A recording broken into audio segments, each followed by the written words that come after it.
John McGarr from Fresh Squeezed Ideas is going to talk today about a new approach to marketing in which brands that succeed will be disruptive. We've heard this term before. And the way they will be disruptive is what's interesting. They'll portray themselves as being a force for good. So John McGarr.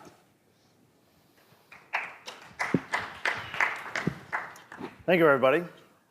I'm going to talk about how brands break out from the crowd and how you can engineer that kind of success by being a force for good. But let me start with a question. How do you explain why some brands break out and create, are wildly successful and attract customers, while others that are basically doing the same marketing activities really fail to connect? Well, we know that there's a lot of work being done and people talking about how great ideas spread or remarkable ideas spread, and that sharing great ideas is the economy that we now live in. But why would someone bother to spread your brand idea?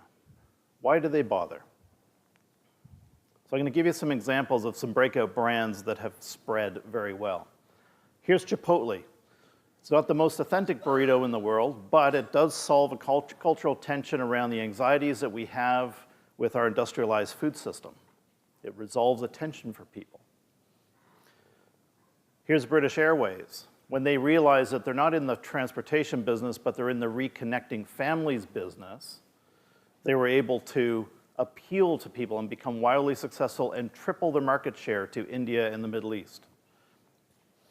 Whole Foods consistently outstrips the industry in terms, or outpaces the industry in terms of profit, wildly profitable business by creating a market, creating an economy for food that is of a higher standard. Breakout brands are engineered using a formula that starts with a focus on being a force for good in the lives of their consumers. So what's a force for good? People say, oh, well, yeah, corporate responsibility, yeah, run for the cure by the bank, yeah, we know all that. That's not what it is.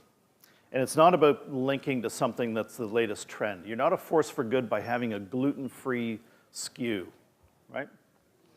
It's about helping your consumers succeed in their lives, and by allowing them, the way they choose to do that is by living up to the cultural values that they believe in. So here's a tricky one. I don't know if you know Ashley Madison, but it's basically a dating site for married people. It is enabling adultery.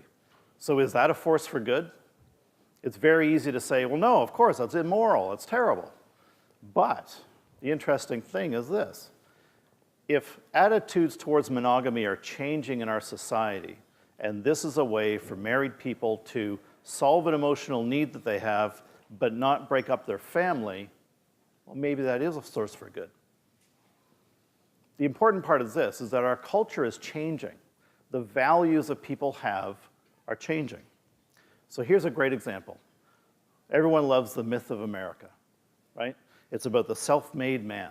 If you work hard, you will be rewarded.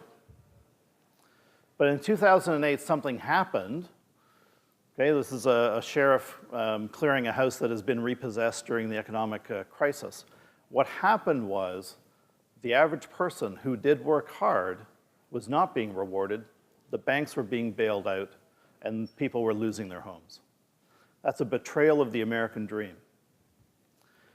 What's interesting is that new brands were born in that disruption, when that culture shifted, when the belief system, the values shifted. Two brands were created, Occupy Wall Street and the Tea Party. They're different, they're not the same kind of brand. One blamed corporations, the other blamed the government for the situation that they're in, but they were brands that were created out of that disruption. Here's another one that's a bit more commercial, if you will.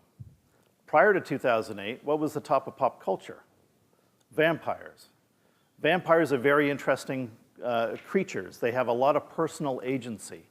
They can transcend time, space, sexual boundaries, temporal boundaries.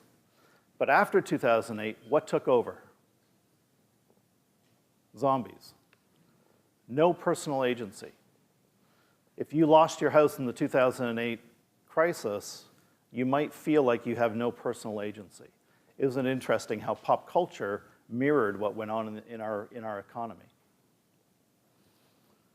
So the point is this: we know that our values are in transition. There's all go to Netflix and you can see all the movies that are out about questioning the belief systems in our society. It really means that the myths that make up our culture are being challenged. Jonas Sachs has written a great book that really stresses this idea that the myths that make up our culture don't hold up to scrutiny. And that's the opportunity for the marketers.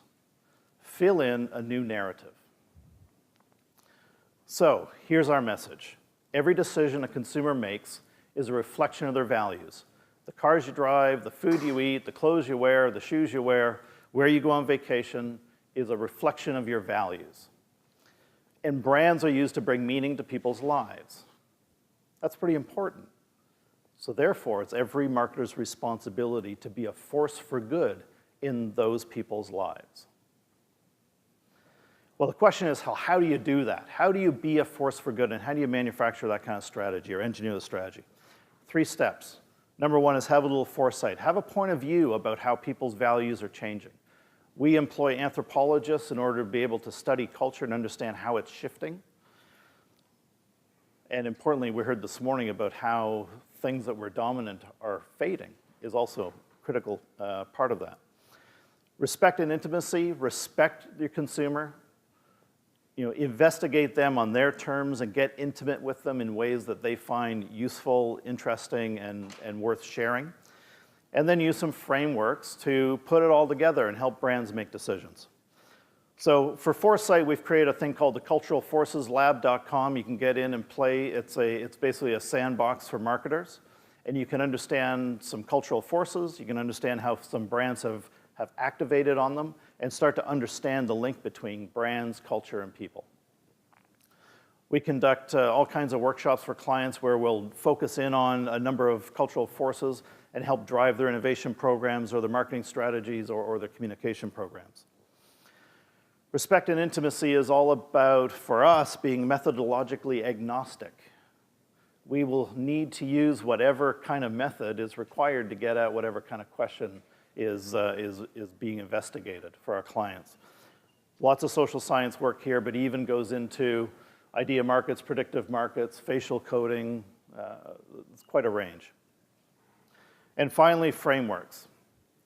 Instead of developing unique selling propositions, we like to help our clients develop cultural selling propositions. A great example are hunter boots. Hunter boots are rubber Wellington boots that English farmers used to wear. I have no idea why 15-year-old pretty girls in Chicago are wearing hunter boots, but they are, and they're paying $150 for them. And that's because in our society right now, we crave authenticity. Well, there's nothing more authentic than jumping in a puddle of mud wearing farmer's boots, right? It's a symbol for what we're missing in our society. When we deliver these out to the client, this is the state of the art in our industry that we've been hearing at this conference for a number of years. We co-create sessions with clients. We walk them through a construction workshop. We'll create the ecology with them to create that cultural selling proposition, but we don't stop there. We also help them and their agency co-write the creative brief so there's no loss of fidelity. And then how do you activate it inside organizations? Well, 2 very important ways. One is, let's bring some improv actors in. Let's get the marketers up on the stage and have them act it out so they really get it. They can really feel it.